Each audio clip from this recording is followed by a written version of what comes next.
So Nick's going to start since he's probably the earliest into practice. We're each going to kind of try to bring a little dose of reality. Yesterday was very rah-rah, DPC is the best, and in a lot of ways it definitely is, but I think there's a lot of challenges that weren't addressed that we kind of need to talk about, and also leave it open to you guys too to have time to ask questions and see if we can help in any way. So I'll hand it over to Nick and we'll get going. Yeah. Thanks. So I'm Nick Tomsen. I have a direct primary care practice in Wichita, Kansas. It is not a co-op, and it's also not Atlas. So those are the two questions. Do you know Hannity? I don't know Hannity. I'm sorry. So yeah, we opened our practice, my co-founder and I, in July a year ago. So we've been open 15 months. So as far as established practices, I don't consider ourselves to be established yet.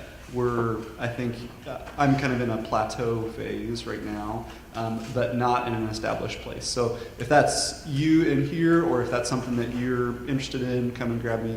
Glad to talk about that.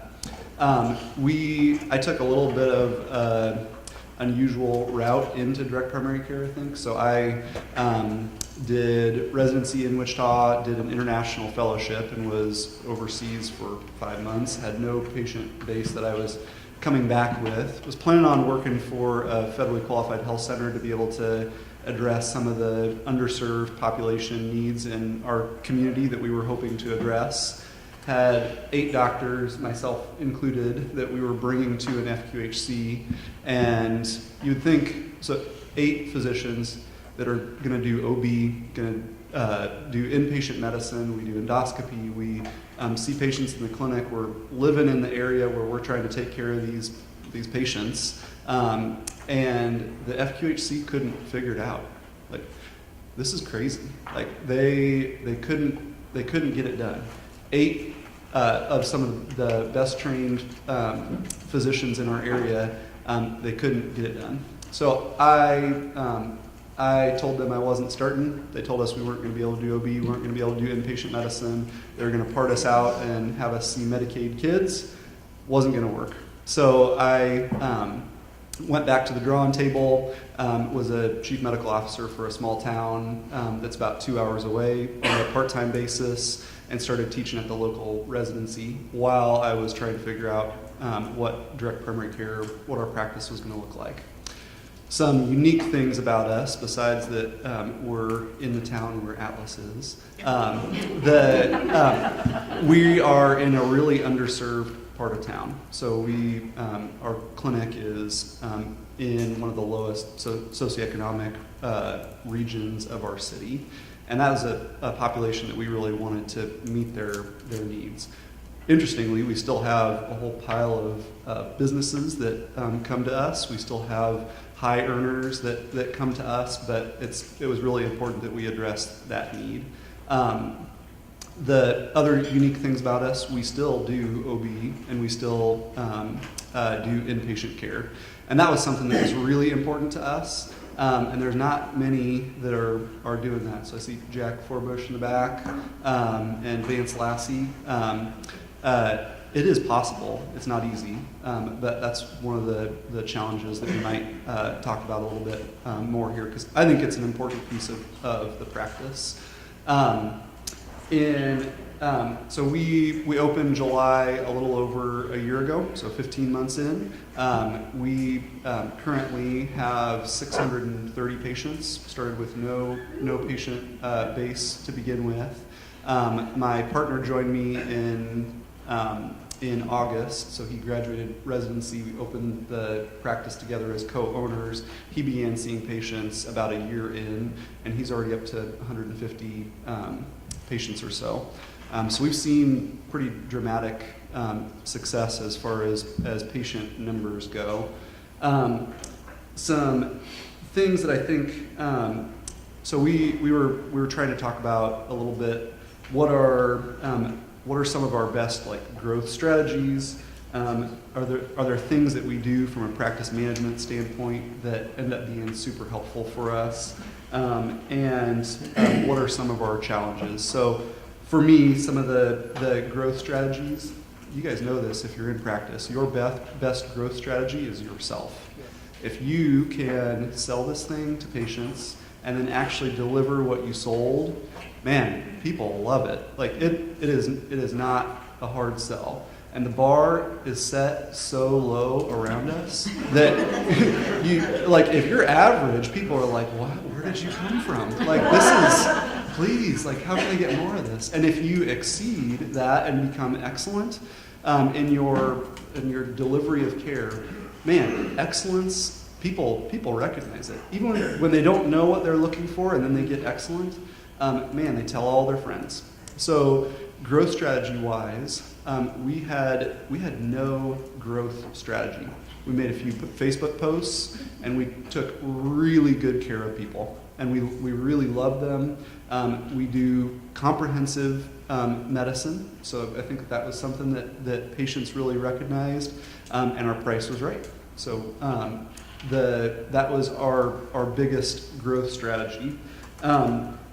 Some little details that I think were important in our growth as well. They weren't the main things, but my wife was my nurse for the first 6 months that we were open. We had our 2-month-old with us for the first 6 months every day at our practice. He was two months when we started, and 8 months when I fired her. She says she quit, so she never got a paycheck. That, I think that was something that was super endearing to our patients, that we had. This is a family atmosphere. This is a real life experience. This is somebody who has that is making this work for the benefit of our patients. Our best Facebook posts and the one that have generated actual patient memberships are pictures of our kids and our family. If you're willing to put your family out there a little bit and involve them in your practice, man, patients just really eat that stuff up. And I think they want a physician who has something more to them than just a face and a computer. And if you can deliver that, man, that's a huge, I think, growth strategy, and something where if you're kind of stalling, think about including people in some of your family and your personal life in some ways. If that's okay with you. That's something that we think is important. As far as a couple other just thoughts that I think have helped with us. So I don't know. I started taking a check, and this is kind of a reality thing too. I started taking a check from our business at 8 months in. That means that, and I think that's probably earlier than most folks. So you guys have established practices, or I'm guessing most of you do. Who took a check from their business before 6 months? Okay. That's awesome. Between 6 and 12 months? Okay. At more than 12 months. Yeah. So we've got a pretty even split, but the majority of folks were not taking a check from their business for more than half a year. So we still have to have some income coming in other ways, and I think this is one of the difficulties with growth. You get busy.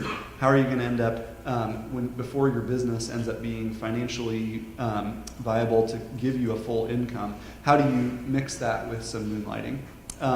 One of the ways that I've done this, and I think if you're interested in doing inpatient care and want to keep up some of those skills, get on with a local residency. Moonlight with them at night.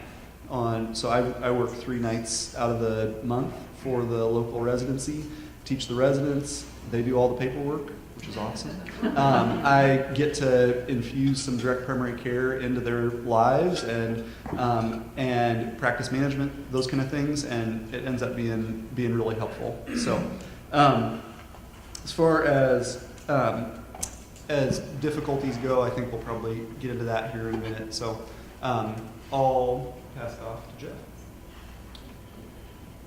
Thanks for preparing me.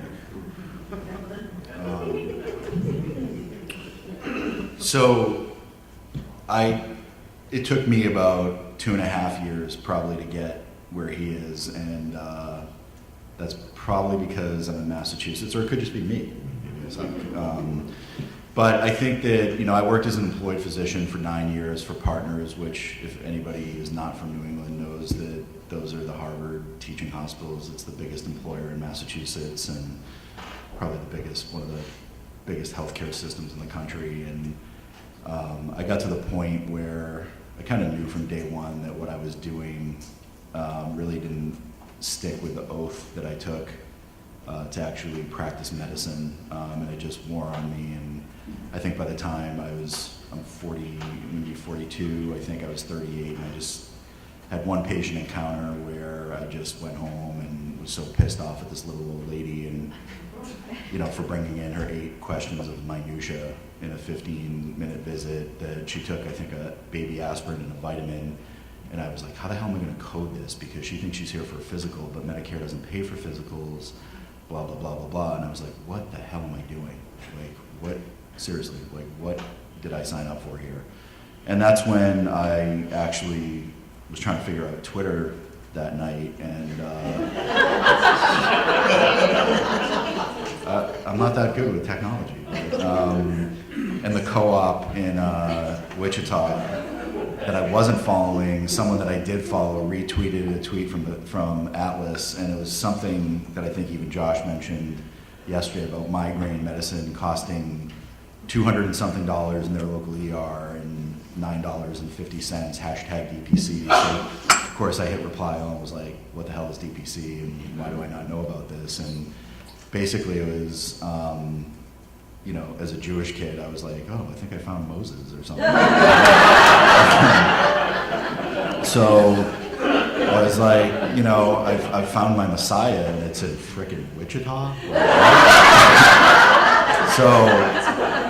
So within a day, I was on the phone with him, and I was like, everything that I couldn't formulate in my brain as a solution to the nightmare that healthcare has become, like somebody was actually already doing.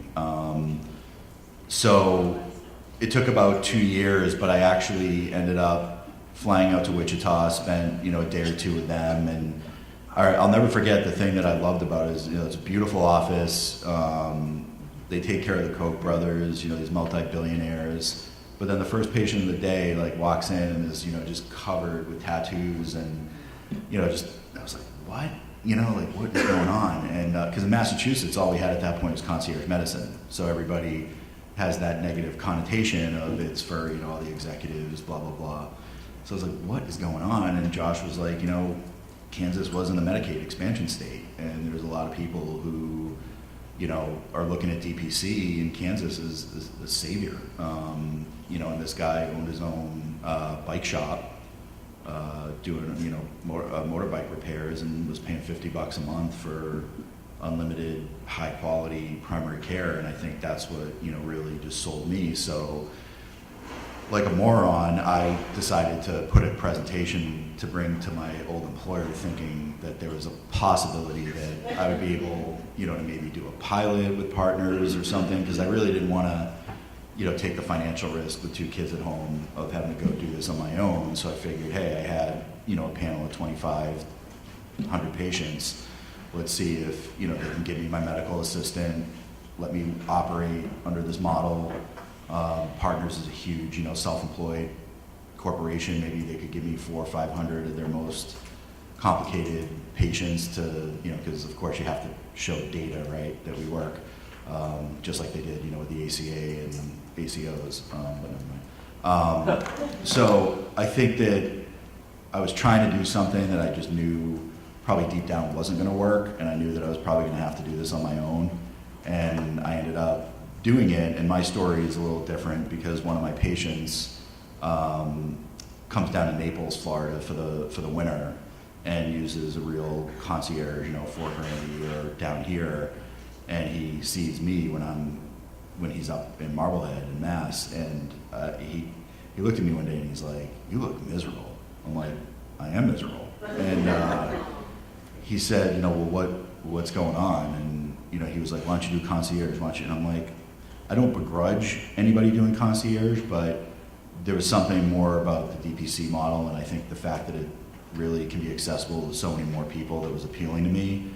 So he's like, "I've never heard of it," but he's like, "I'm leaving for Florida, send me a bunch of stuff and on email and I'll read about it." So I sent him all the articles that I had read, through Forbes and the DPC Journal and all that stuff. And he came back in the spring and basically was like, "Do you still want to do this?" And I said, "Yeah." And he's like, "Well, I'll have my assistant help you with the budget, and if you want, I'm going to loan you the money. Just, take care of my family." And basically, it's the closest thing you could probably get to a gift. I mean, when you look, I had a family friend who's an attorney look it over, and he was like, "Jeff," he's like, "honestly, if I tried to get this for a client, they'd laugh me out of the room." So he was like, "Sign the paper." I mean, he didn't want any of my assets or anything, and the payback, it was a line of credit. And because I had to go and build a new space, I had to, he still gets confused sometimes, I think, of the difference between concierge and DPC, because he's like, "You need high-end everything." I'm like,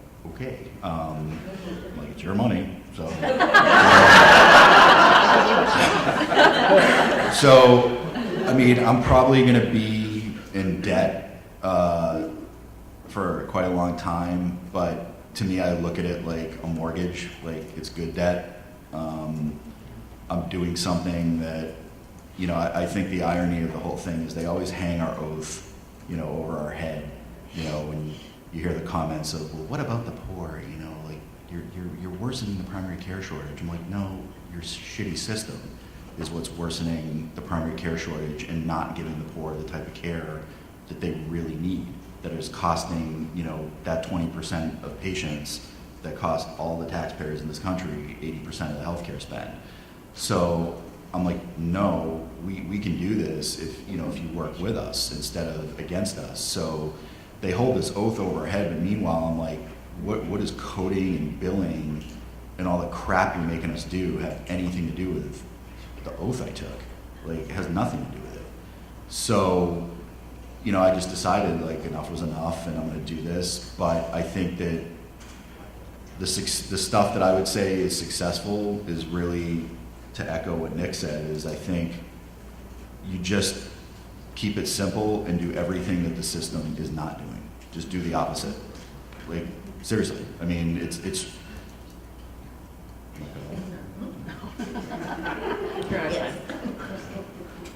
I think that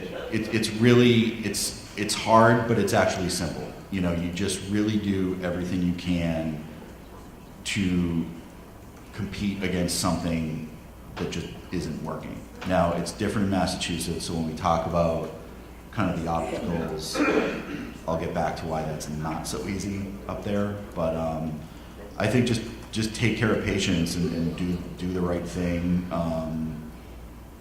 That you train to do and you spend a lot of years of your life doing. And I mean, you're all here in this room because I think it's the right thing, and the other thing is not the right thing. But I think social media, is a huge key.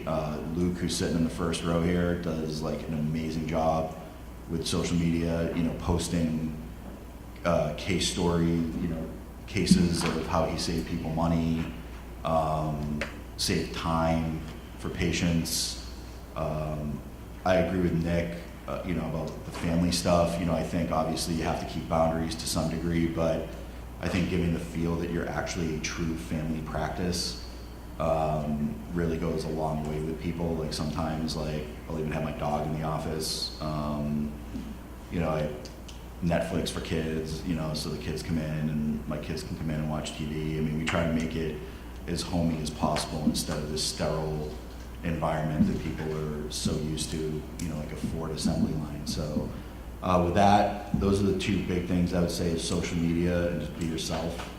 I'll turn it over to Lisa, so she's the oldest of all of us, so she probably has the most experience. And then we'll come back and we'll talk about some of the obstacles and challenges. Yes, I am the oldest chronologically and in DPC. So this is Baby Bear and Papa Bear and I'm Mama. So I started in 2012, so I'm rounding on year 6 now. And I think I'm going to be the one that's going to tell you how to be a slacker, because everything he does, I do like hardly any of that. So I'm the part-time queen. I work 3 days a week, 3.5. I think it turns out to be like less than 20 hours because I live really close to my office, so I just go home when there's nobody. I see 4 to 6 people a day. When there's 8, I get mad because that's a lot. I'm going to read something that Erica Bliss recently said on a Hint blog. She said, this is my mantra: instead of pulling patients into our orbit and holding on to them, physicians should be working to make ourselves unnecessary. Our ideal should be helping patients achieve and maintain health so they barely need us at all. I think this is sort of how I'm practicing. I love my patients. I do not cherry pick. I think 73% of my patients have at least 3 chronic diseases or more. So I love my difficult medical patients. I don't put up with neuroses in my practice. I don't let people come and somaticize. They do, they try, but I'm gonna immediately call them out on their shit. And if it's psych, we're gonna talk psych. I'm not gonna order tests when I don't need to order tests. So I'm huge on boundaries. I think my balance is pretty good. I agree with these guys. You put your family out there, you hug your patients, they're your friends, but they don't call you after hours. They know when you're in the office, they respect your time away. You need to sort of groom your practice like a bonsai tree. And this is how I choose to practice my way. Everybody's gonna practice differently. And some people are gonna think that I'm a total slacker and I'm lazy. And you know, like I am, because look at who I'm next to. So that's what I want. I'm in my last 10 years of practice. I want to have a nice, comfortable life. And my kids are leaving for college in 3 and 7 years. So I want to be there for them. So I'm big on boundaries. I do fire patients. I know that's controversial. About once a year, I think it's really nice to trim some of those branches, because still, you guys have all been out in DPC now. You still have those patients on your schedule that you see their name and they suck the life out of you. They text you, they suck the life out of you, still. If you try and you're upfront with them, and I try with them to teach them how to be appropriate. If they're not gonna be appropriate, I'm not gonna take care of them, and that's okay. It's okay to do that if you want to have a good life. And we've all said, everything's hung on our oath. And what about us? Like, what about our mental health? That's what's big for me, is we have a right to have a life too. So I don't text with my patients. I just got rid of call. So I have all kinds of resources on my website you can look for. I'm in Metro Denver. We have resources galore. I hardly ever got called after hours anyway, so nobody's gonna notice that I got rid of call. The babies, like the mother of babies and my seniors, they have my cell phone. So guess what? They don't ever call it though. So I'll call right now. There's nobody calling me. They can email me. I have 95% of my patients trained on my portal. They use the email portal. I tell them I hate the phone. They know I hate the phone, so they'll email me and they'll get a response quicker. One thing I like to tell noobs is when you start, it's so much easier to add value in than to take things away. So I've mentored a few people that were like, I'm going to do texting, they're going to have my cell phone, I'm going to be available 24/7, and they're exhausted by month 6. How many of you are sort of wishing that they hadn't offered something initially and they wish they could take it away? Okay.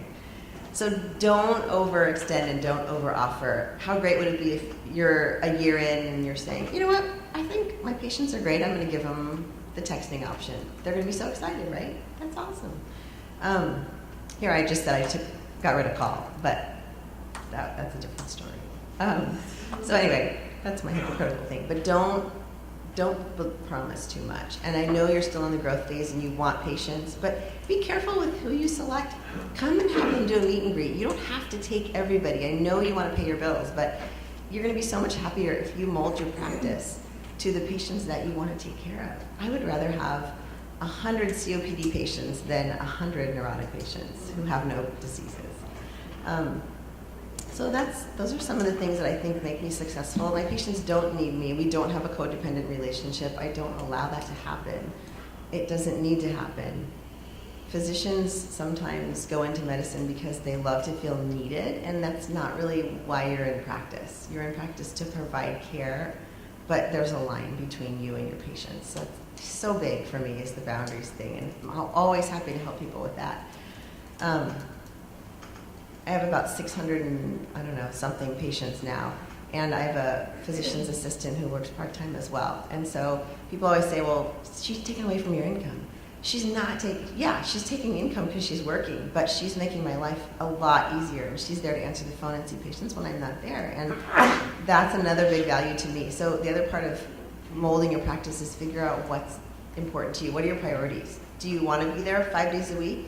You might. That's amazing, and you should be, especially if you're as young as these guys. But when you're old like me, my priorities are different. So you get to mold your practice as the years go by. And the best part about it is everyone's talking about how great DPC is, and you guys are trying to talk about the struggles, and I'm like, I'm in such a great place. I love my practice. I work the perfect amount, and I'm completely balanced in my life. And they always talk about women and finding balance in medicine, and I've gotten there. And so I want to be here to say, look, it's 5 years, but I'm here. I'm here in that place. And so it's doable, and it's not that bad.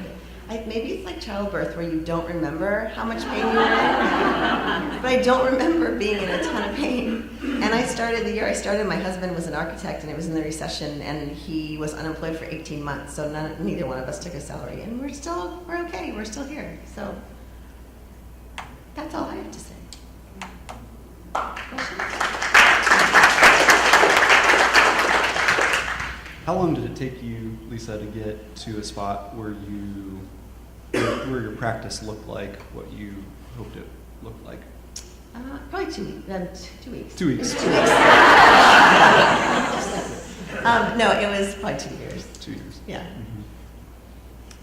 Jeff, how far are you off from thinking your practice is going to be where you hope it is? Yeah, I think the one thing I want to echo is that I think is really important that Lisa said is being kind of the first retail independent practice doing this in Mass. I felt like I needed to open like the floodgates, and now when I get calls from people asking me for advice, I tell them, please don't do that. One of the challenges we have in Massachusetts is everybody talks about the opiate addiction as like the biggest crisis we have in this country. Well, in Massachusetts, the biggest addiction we have is health insurance. And we're, really trying, we've had Dr. Mancini, who's joined me, sitting in the fourth row there. We've really had to try to spend so much time educating, because the analogy I always use is we're not trying to move a pail of sand, we're trying to move a whole beach up there. People literally are addicted to using insurance for everything. And how we've grown the way we have is really beyond me in a lot of ways, given the environment up there. But I think that it probably is. But I think the biggest thing is just really, as she said, stay true to yourself, because I think I definitely over-promised. And does anyone have kids in college age? Yeah, so I was pretty fortunate when I was in high school. My parents really didn't have an issue with me drinking beer as long as I did it at home and no one was driving anywhere. So when I went to college orientation, it was like watching animals let out of a cage. And that's the analogy I use with the DPC patients in Mass. It was literally like animals let out of a cage, texting nonstop. Most of them, when they realize I'm responsive and I'm going to be there, really chilled out. But no matter what you do, you're always going to have that handful of people. Whenever you're in a customer service industry and you deal with people, you're going to have that. I call them hoovers. They're like vacuums, like she said. They suck the life right out of you. And they can be 8% of your patients, but seem like 80. And I think where I'm at the point now is that we're a little more comfortable with trimming the fat. And Doug Ferrego, who obviously, is like a celebrity now after his talk yesterday, took him, like 10 years of writing books, but I think yesterday finally like threw him over the edge. He has a great thing. It's me, it's not you, it's me.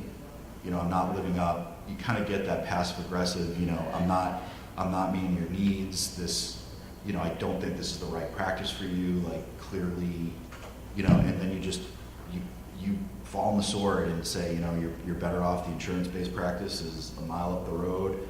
I think you'd be better off in the system, and you take it on you, and you start trimming the fat.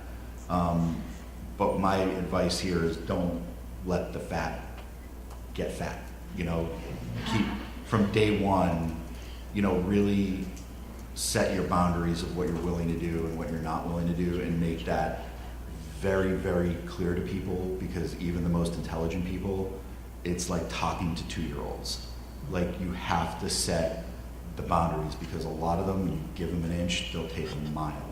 And as she said, your health is important too, because if you're not healthy, you can't take care of them. So, questions? Let's open it up. I think that Hold on just a second, I'll come to you.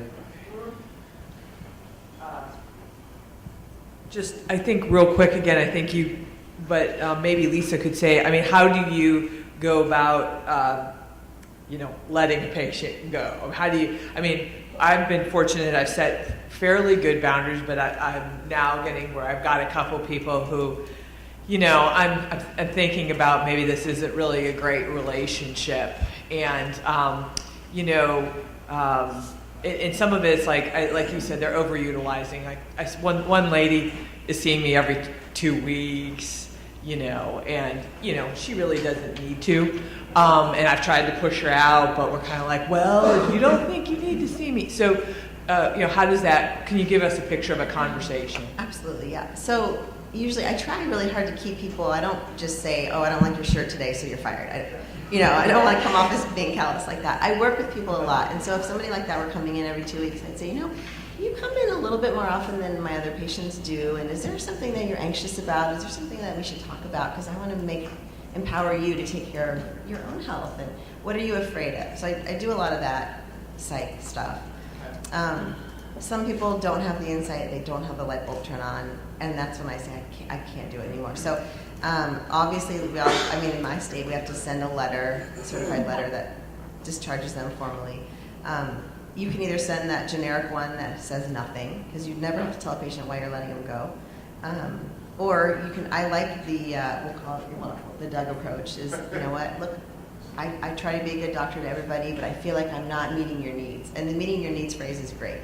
And then give them, several references on where else they can go if they want another DPC practice, but I don't necessarily want to send a dysfunctional patient to my friends. So there are a few other practices I could probably think of. But County Medical Society.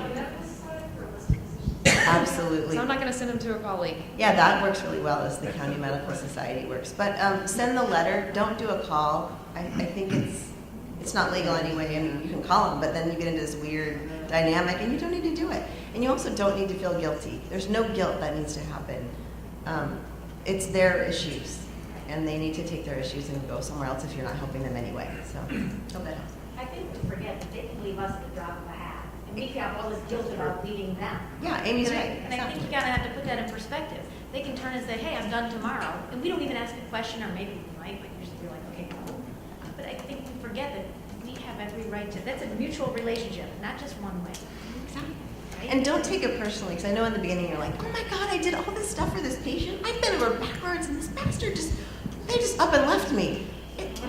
Don't worry about it. Those are the ones that usually leave. Honestly, Yeah. it's like the people that you bend over backwards for that you're like, are you kidding me? But what we do in direct primary care is so much psychology. I mean, when you think about it, whether you're trying to motivate somebody to change their behavior with diabetes or smoking or whatever, it really is like, I forget who said it yesterday about, I think it was Julie, that like we are probably the best trained negotiators of like anybody, because really, all I care about is they can be needy, and that doesn't bother me, as long as they're appreciative of what we're doing. You know, all I want is a thank you. I don't need a ticker tape parade. I just want to thank you. The ones that I would say get rid of, and get rid of fast, and do however you do it, are the ones that will do that to you, but never ever seem like they appreciate what you're doing for them, because they never will. So those people, like Amy said, you know, we've walked around with a guilt complex for so many years, just because of the system, the way that you get beaten down, and when you're beaten down, it's like, oh, okay, well, I'm the kid always in detention, I may as well just stay in detention, right? Like, you got to get out of that mold, and it's really, really hard for us to do. So take like one patient, you know, make your list of your horsemen of the apocalypse that like you see those names, and just start one by one and say, how do I, you know, this is the one, put them in, this is the bad headless horseman at the top. How would I negotiate getting this patient out of my practice? And start there. Challenge everybody to do one patient this month. I have another question if no one else does, kind of a different patient. Yeah. Question. Nick, you mentioned working at the residency. Are you opted out of Medicare? Because I know my residency will not, they won't allow me because they can't bill under Medicare. Yeah, I'm not opted out of Medicare, and that was one of the benefits for me of being able to remain teaching. So yeah, and that's something where in my area we have a couple other DPC practices that have physicians that are opted out. My partner will probably opt out sooner than I will, just because I still continue to like teaching. But I think looking for those unique moonlighting opportunities, you know, whether that's hospice or some of the inpatient care, those kind of things, ends up being helpful. Question here, in terms of challenges, about financial challenges, attrition rates, debit card failures, how do you handle that? Do you have a policy written? Do you ask patients to sign something about it, and what do you do? Yeah. This actually is something I feel like I've learned a lot about, especially in the last couple months. So for me, especially as somebody that, like, I want my patients to like me. And that may be just a personal soft spot, and it may be a benefit as well. But having to tell somebody like you need to pay your bill is really hard for me.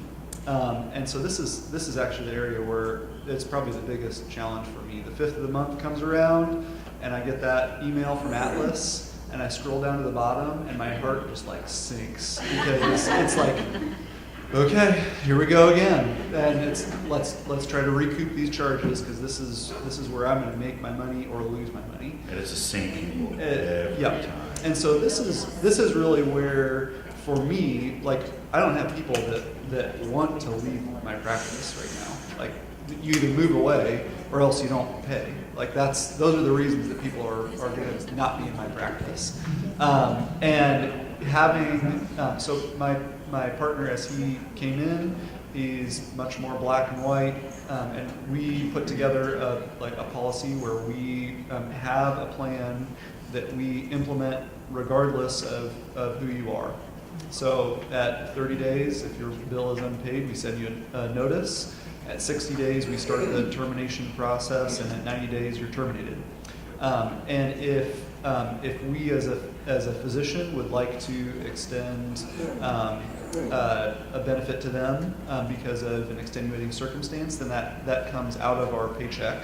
And that's something that we recognize, but I now don't have to negotiate internally with my own self, like, okay, is it worth it? Is it not? It's like, just send the message. And Yeah, so we send a text message, we send an email, and then I make a phone call. So, yeah, and I do that the day that their card fails, not wait down the line. So that's our unpaid balances went from about $4,000 to we're just over, like last month we were like 1,500. So we made dramatic progress in that. And that also, for me, this is lifestyle for me. This is something that is incredibly challenging for me to deal with. So it's been really helpful. Actually, and to piggyback on Nick, if your patients don't know, if you're alone and you don't have any employees, they don't necessarily know that. So you can be like, oh, you know what, our billing department had that letter go out to you. You can do whatever you want. It's up to you. So don't be the one that's like, oh, I need your money now.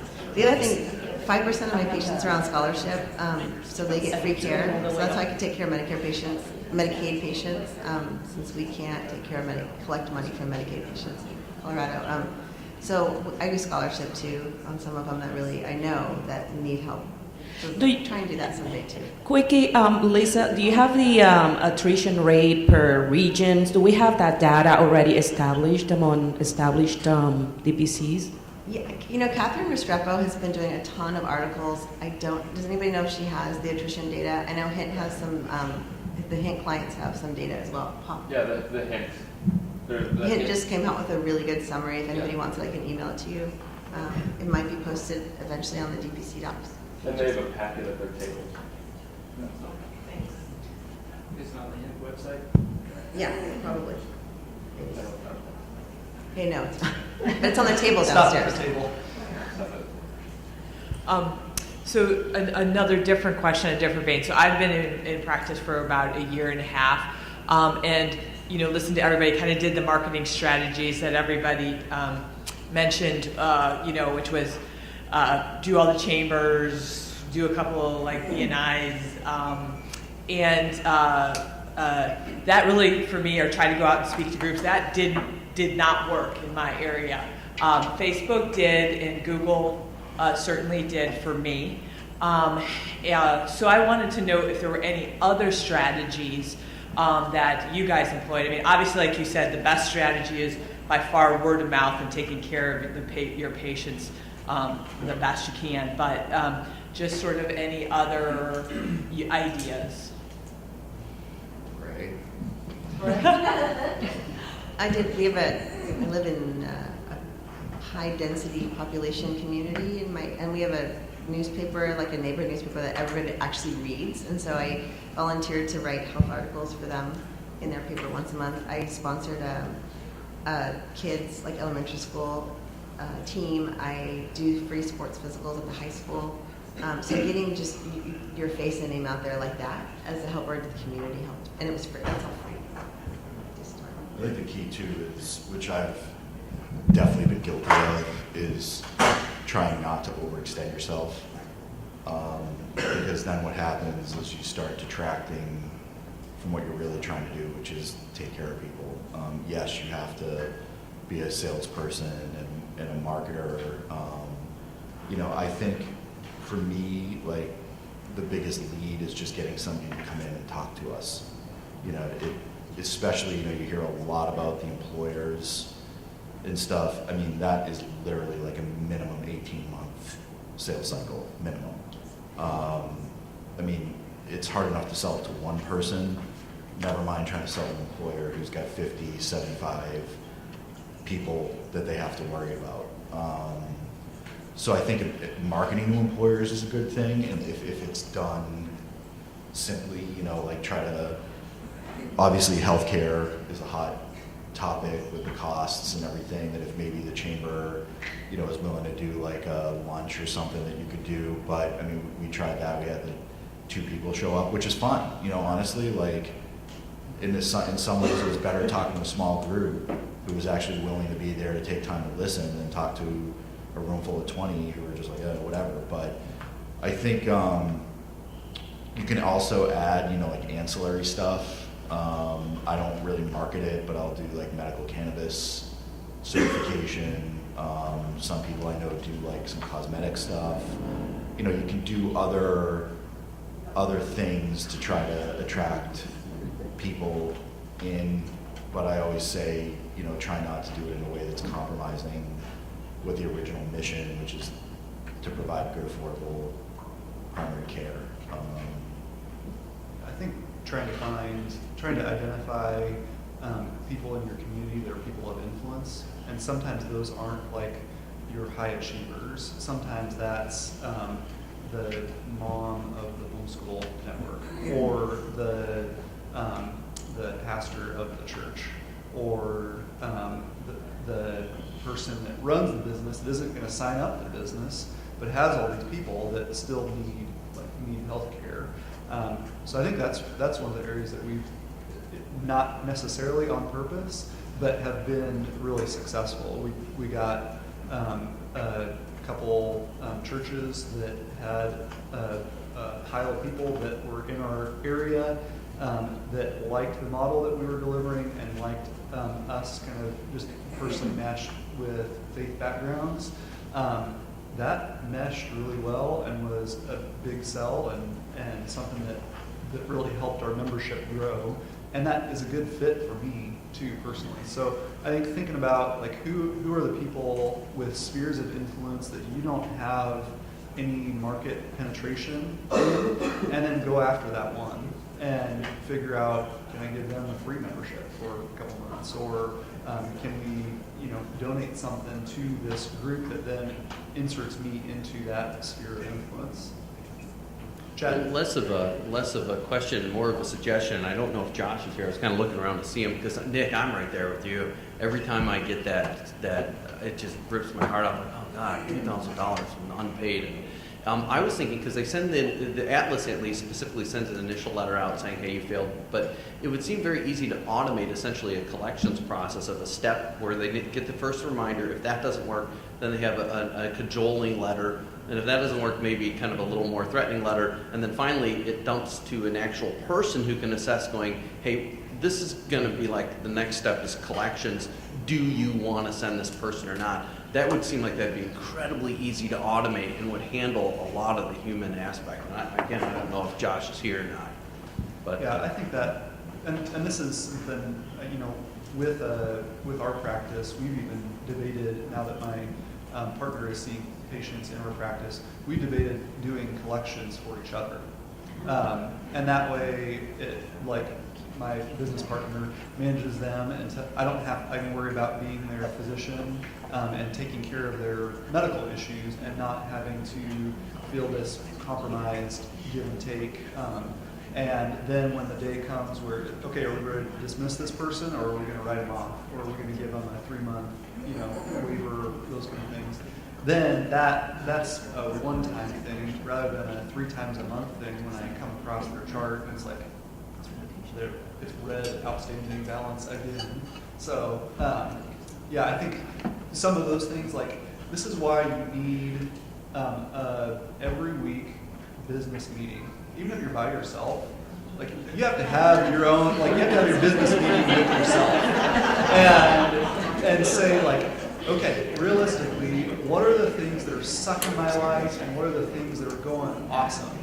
And capitalize on the things that are going awesome, and brainstorm in a time when you're not answering emails, there's nobody scheduled, and you turn off your text messages for an hour. Figure out what are those things that are sucking your life, and how do we change them? And I think if you don't have a partner, you need somebody in your community that you can do that with. You need a local coalition or alliance that can get that done for you. That's super important. Man, we need support, because we're not in the giant system anymore with a million of us all working against the man. So we're on our own, and we have to make this work. I know there's another question out there, but the one other thing I wanted to add to, as far as market penetration and getting people aligned with you that can really help. We've been really fortunate, especially if you're in an insurance addicted area like we are. Find a broker who is not the typical broker, but somebody that actually understands the value and how screwed up this system is, and can really align both, I mean, for example, this is stuff that wasn't talked about yesterday, but on the individual family market in Massachusetts, there are no more PPOs. So the only insurance offering are HMO plans, which means that they're going to pay us money to have another hoop to jump through if they have to get a referral to a specialist. So they need to keep an in-network PCP, and it's just a nightmare to navigate. And I think having a broker that is on your side and understands what you're trying to do can be a huge, huge value add. George Clausen, who we've worked a lot with in Massachusetts, actually has a website, My DPC Friendly Broker, I think is what it is. His last name, I'll spell it, he's South African, he's kind of a kook, but he's a great guy, is CLAASSEN. And he's done a lot of like the grunt work for us, in terms of approaching employers that are clients of his and that type of stuff. So that's just another thing that I think is another key point that we didn't. What's the website? I think it's called mydpcfriendlybroker.com, I believe. And he's willing to help, even though he's based up with us. I mean, he's willing to help people from all over. Glad you got that segue note, Jeff, because that's what I was going to ask you. Can anybody comment on how they've approached a local business and how they've arranged the broker? And I mean, I'm thinking we have a natural food co-op locally, we have a distillery, we have a local brew company, and I would like to approach them, but I do not feel at all prepared. So is there a guru out there in the DPC family? Are there yeah, I've looked him up actually. Look up George. He's sending me his book. Yeah, What have you done? Have you gone out and done it, or? You're prepared. I think you're more prepared than what you think. Come on. I would say that the first thing is just get one of their people as one of your patients, and let them sell it from the inside. That's a good idea.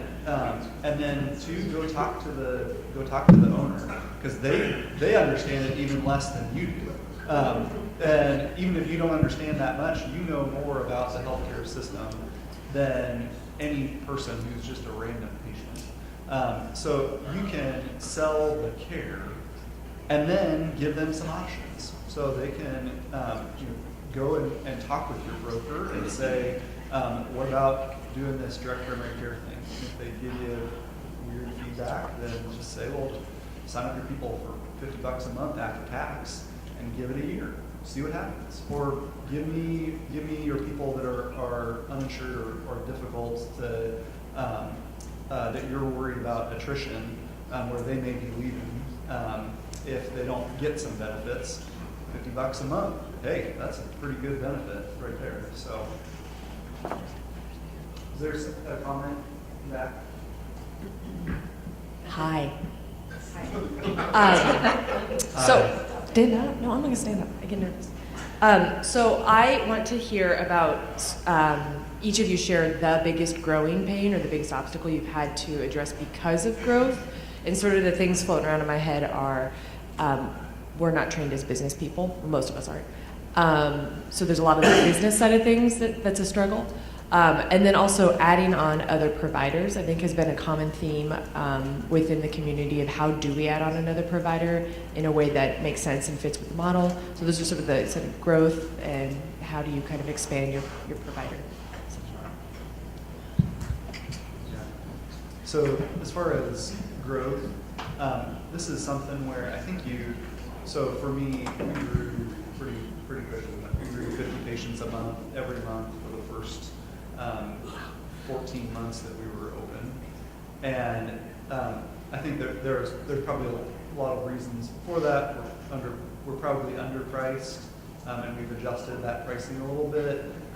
We are in an underserved area, a few of those kind of things. But there was a time where I was seeing 14, 15 people a day. On a regular basis, and my wife was not pleased. I think keeping your eye on, okay, where are we going, and is this a phase of growth, or is this what it's going to be?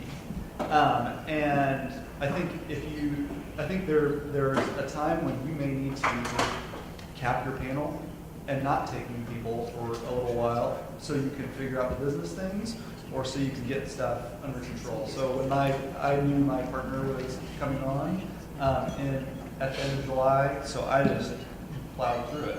And 3 months later, I'm now seeing 6 to 8 a day, and they're all follow-ups, and I really am enjoying it. Like it's back to being fun. My family's in a much better spot. But I think you have to assess, is it the ramp phase that's killing me, or is it the business stuff that's killing me, or is this just the way it's going to be? And if it's the way it's going to be, you got to change something around. If it's the ramp phase, can you stick with it? We set up our practice in a way that I think can be helpful as far as bringing other people on. So I think it's really helpful to define the role. Are you the owner, or are you the physician, or are you both? And if you separate those roles, I think it really makes the finances and the responsibilities parts of things a lot more simple. So I am an owner, and I am a physician. I get paid for my business as a physician by a percentage of our memberships. And me as the owner, I'm responsible for managing the business, paying overhead as far as our nurse and our covering our inventory and those kind of things, paying for labs that were undone and people that didn't pay their bill. My partner was also an owner, but he wasn't a physician for the first year. So he was getting 50% of my membership income, but he's also responsible for all the business stuff. Like he had to help with collections, with doing our finances, with all of our accounting. He put in equal capital to start up, but he then has opportunity to grow within that. Now that he's a physician, he then also is filling that physician role. Then he also starts to build into the business in a different way. And I think if you're going to add somebody, you can't just put them on as somebody that's just going to come in and you're just going to make something. You have to really define what those roles are, as far as, are you going to be administrative, and are you just going to see patients? So I don't know if that's helpful, but I'd be glad to talk about that more with folks. A little bit more difficult when you go to try to evaluate your practice when you've already been open, because you put time, energy, and risk into it that is hard to value. It's probably worth more than one thing. So I think our time's almost up. I'll say one quick thing, and I'll give it to Jeff. I hear a lot of people on the page that are starting out and they're completely stressed out, and you guys are, if you're 6 months or more, are around there where you're alone and you have no help and you're completely exhausted and overwhelmed. Yes, it's your baby, it's great, but you're like, I can't do this. Spend the money on a good staff member, whether it's an RN, whether it's have somebody help you. Do it earlier, don't wait. It's not worth burning out in the first year. Just spend that money.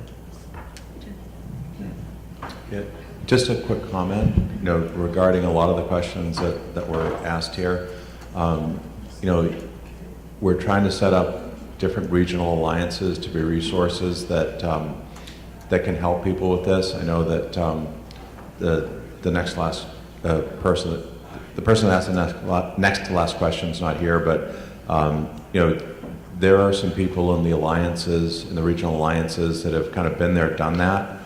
So you don't need to reinvent the wheel.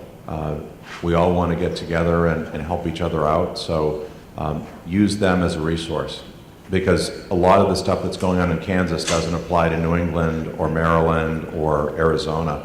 So I think you can get a lot of help from that, and we want those alliances to grow.